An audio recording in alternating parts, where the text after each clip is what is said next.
So இந்த marriage நடக்கும்போது நிறைய கான்ட்ரவர்சிஸ், ஒரு மணியோட பாஸ்ட் கொண்டு வந்து கனியோட கமெண்ட் வந்து போடுறாங்க.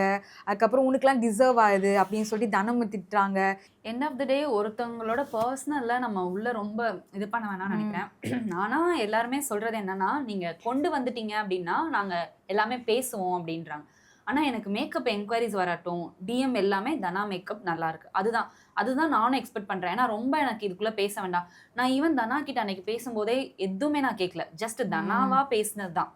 இத பத்தி ஆனா அவங்க எதுவுமே பேசல. சும்மா நாங்க பத்தி பேசிக்கிட்டோம். இதெல்லாம் எப்படிக்கா? இதெல்லாம் எப்படி போகுது? நீங்க எத்தன வருஷமா அந்த ஃபீல்ட்ல அந்த மாரி தான் பேசிக்கிட்டோமே தவிர்த்து, இத நாங்க எதுவுமே பேசல. ஈவன் என் கூட வந்தவங்களாகட்டும், எதுவுமே எங்களுக்கு அந்த இடத்துல அது எதுவுமே எங்களுக்கு தெரியல. ஒரு நார்மலா ஒரு வெட்டிங் நடக்குது. இவங்க இவங்களுக்கு தான். எங்களுக்கு ஏதோ ஃபர்ஸ்ட் அப்படின்ற மாரி தான் மேரேஜ் அப்படிதான் எனக்கு ஃபீல் ஆச்சு. அந்த இடத்துல அந்த மாரி தான் ஃபீல் ஆச்சு. எனக்கு கமெண்ட் வரும். ஏன்னா நாங்க ஒரு 3 வீடியோஸ் கிட்டத்தட்ட கொலாப் பண்ணியிருக்கோம். கமெண்ட் வரும். வரும்போது எனக்கு வந்து அதெல்லாம் என்னால டைஜஸ்ட் பண்ணிக்கிறது ரொம்ப கஷ்டம். ஆனா இதெல்லாம் ஃபேஸ் பண்ணி தான் ஆகணும் மீடியால இருக்கனால. ஆனா உடனே டெலீட் பண்ணிருவேன். ஆனா தனா சொன்னாங்க. தனாவே சொன்னாங்க மேக்கப் போட்டுட்டு 1 வீக் நாங்க ட்ரெண்ட்ல இருப்போம். ஆனா கழுவியும் ஊத்துவாங்க. சில பேர் நல்ல விதமாவும் பேசுவாங்க. அதெல்லாம் நாங்க கண்டுக்க மாட்டோம்க்கா. ஒண்ணும் பிரச்சனை இல்ல அப்டின்னாங்க.